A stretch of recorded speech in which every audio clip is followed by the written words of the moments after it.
Hi, welcome to the Market Alert for Tuesday, the 2nd of May 2017. So yesterday, Europe closed, UK closed, US open, but again, as you can see here, we've got the market fairly quiet and range bound. There were a couple of winning trades in the first part of the session, but I wasn't at the desk, which is why we've not got the live version of the trades. This here is a statement by Trump, apparently, who said that he would be quite happy to break up the big banks. This sent the market down, but as you can see, they soon brought it back, and then the market traded sideways for the remainder of the session, and it's still like that on the overnight. Slight bit of weakness, the market moving down a bit there. In the daily chart, you can see this very interesting pattern developing here. I'm just going to point this out to you.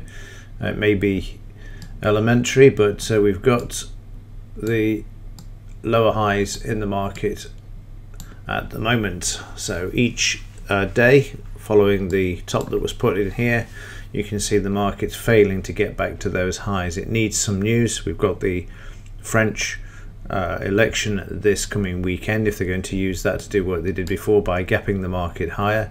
As I said, on the Monday following the French election, the gaps are always filled at some point, so it will make its way back down and fill this gap. But at the moment, near term news wise, manufacturing PMI out at 9:30, but that's for the UK, nothing for the US.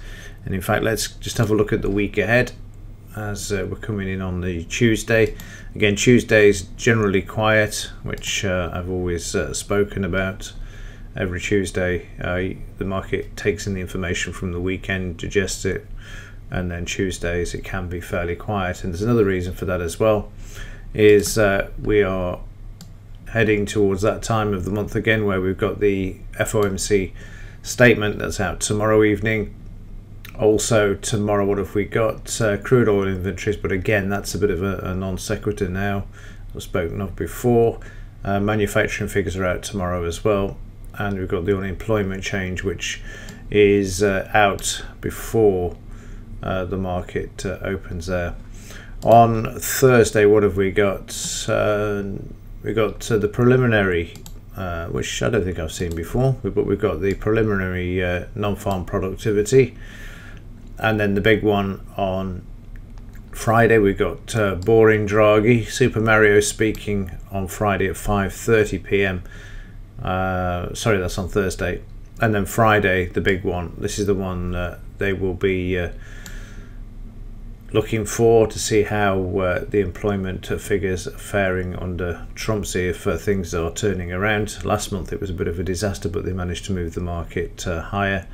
And then also 6:30 p.m. on Friday as well, Yellen is going to be speaking once again. So it's going to be interesting to see what goes on here, especially after the release of the unemployment figures. And then, as I said earlier, this is the one that could help to move the markets if Macron wins higher the French presidential election. If Le Pen by some miracle gets in, then expect the market to start moving lower. And the reason I'm saying that is because if we just come back to here, we've got this headline, VIX crashes to 9 handle for the first time in 10 years. What they mean by the 9 handle is the price of 9 is below 9. You can see there that they're talking about it having just hit 9.39. And if we have a look here, let me just cancel this. You can see the 9.39 there. It's being referred to. This is the monthly chart of the VIX, and you can see that in 2007 we were down at this level, and we all know what happened thereafter. So it's interesting that we're making these new record lows in the VIX. Interestingly enough as well, on the implied volatility front, you can see that we've got this making a new low at 8.19, down from 8.30 from Friday.